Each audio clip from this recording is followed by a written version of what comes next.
Germany કે વિદેશમાં તમારું ડ્રાઇવિંગ લાયસન્સ ફટાફટ ક્યારે બને? તમે સ્ટુડન્ટ હોય ત્યારે કે તમે ફૂલ ટાઈમ કરતા હોય ત્યારે? તમે જ્યારે સ્ટુડન્ટ હોય ત્યારે તમે પાર્ટ ટાઈમ જોબ કરતા હોય અને સ્ટડી કરતા હોય તો એ ટાઈમમાં તમારી પાસે ફ્રી ટાઈમ વધારે હોય અને એ ટાઈમનો તમે સદુપયોગ કરીને જો લાયસન્સ બનાવી લો તો એ તમને બહુ બેનિફિશિયલ રહે. કેમ કે જો તમારી પાસે ડ્રાઇવિંગ લાયસન્સ હોય તો તમને ડિલિવરી વાળી જોબ મળવાના ચાન્સ વધી જાય અને એમાં તમે અર્નિંગ સારું એવું કરી શકો છો. અને જો તમે ભણવાનું પૂરું કરીને પછી મારી જેમ જોબ ચાલુ કરી દો અને જોબ ચાલુ કરીને પછી વિચારો કે હવે મારે ડ્રાઇવિંગ લાયસન્સ બનાવવું છે તો કયા કયા પ્રોબ્લેમ આવે એ હું તમને કહું.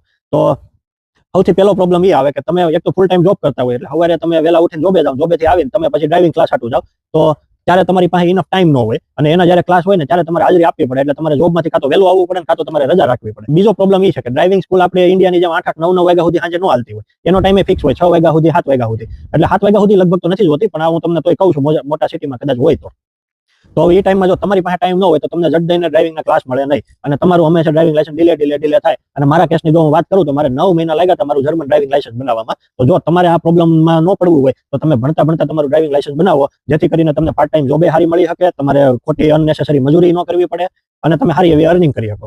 મને ખબર છે કે ભાઈ તમે ઇન્ડિયાથી આવ્યા હોય, કદાચ આપણે મિડલ ક્લાસ ફેમિલીમાંથી બિલોંગ કરતા હોય તો ઇન્ડિયાથી ઓલરેડી થોડું ઘણું પેલું હોય અને આપણે પૈસા ઇન્ડિયા મોકલવાના હોય તો લાયસન્સ બનાવવાની ફાયર ઓલી ન હોય. પણ જો થોડું સેવિંગ કરીને જો એઝ અ સ્ટુડન્ટ આપણે 2 વર્ષ કરીએ અને 2 વર્ષમાં જો આપણું લાયસન્સ બનાવી લઈએ ને તો એ આગળ જતા બહુ કામ આવે.